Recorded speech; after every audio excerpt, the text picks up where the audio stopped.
পাঁচশো টাকা দিলাম রে জামেলা তোমার রূপ দেখিয়া আরো 300 টাকা দিলাম গো মাতার কে দেখিয়া রে জামেলা আব্বা ও 500 টাকা দাও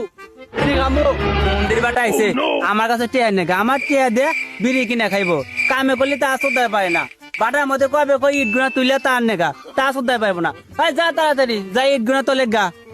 ও আব্বা আমাকে 500 টাকা দেন রাখবো আর শাওয়ার মধ্যে দেবো যা ইট উল টাকা আচ্ছা সুধীর বাপ আমি গেলাম 500 টাকা দিলাম রে জামেলা কালার বেটা কোন পাঠাছি এ পর্যন্ত ইট খামাল দিয়ে বাড়িতে এলো না ওই তোরা সব চেনস পাঙ্কু মাস্তানিক চেনস না কিরে বানের মতো কেরে আরে ওটা কুতুবালির বেটা না বাপে ঠিকই এই রোদের মধ্যে আমার কয় ভাড়ার মধ্যে ইট খামাল দেখা হ্যাঁ 10 ক্যামেরা মানে আগে আমি ফোন দিয়ে নই আগে এ তুই কোনে রে তাড়াতাড়ি আসে টিকটকের ভিডিও বানামু ওস্তাদ আমি আসতেছি ওস্তাদ আমি আসছি এ হুমুন্দি এবারে মানুষ আছে আমার জানে পানি নাই আপনারা গেলেন তাড়াতাড়ি আয় এই জন্য আমি তাড়াতাড়ি আসি হুমুন্দি বাপ আমাকে বাটার মধ্যে ইট উল্টাবে না কে কইছে এটা আমার কাজ নি তুই ক্যামেরা ধর আমি টিকটক করবো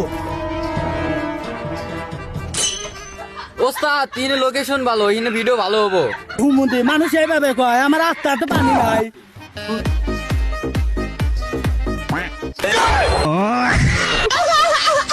ওরা তো মানে ক্যামেরা আনছি আমি একটা টিকটক ভিডিও বানানি আসি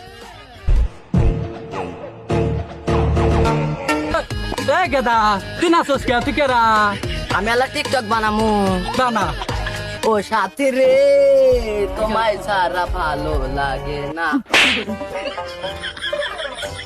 আরে কুতুবালি বাড়াবেন কাক মেরে আদা দিছে রে আগর বাপে ফোন দি হুমুন্দি এবার একদিন ইটের খামাল দিবেন নাকি ও টিকটক করবে যে কাকবারে মেরে হাল দিছে যাই দেখি আগে 500 টাকা দিলাম রে জামেলা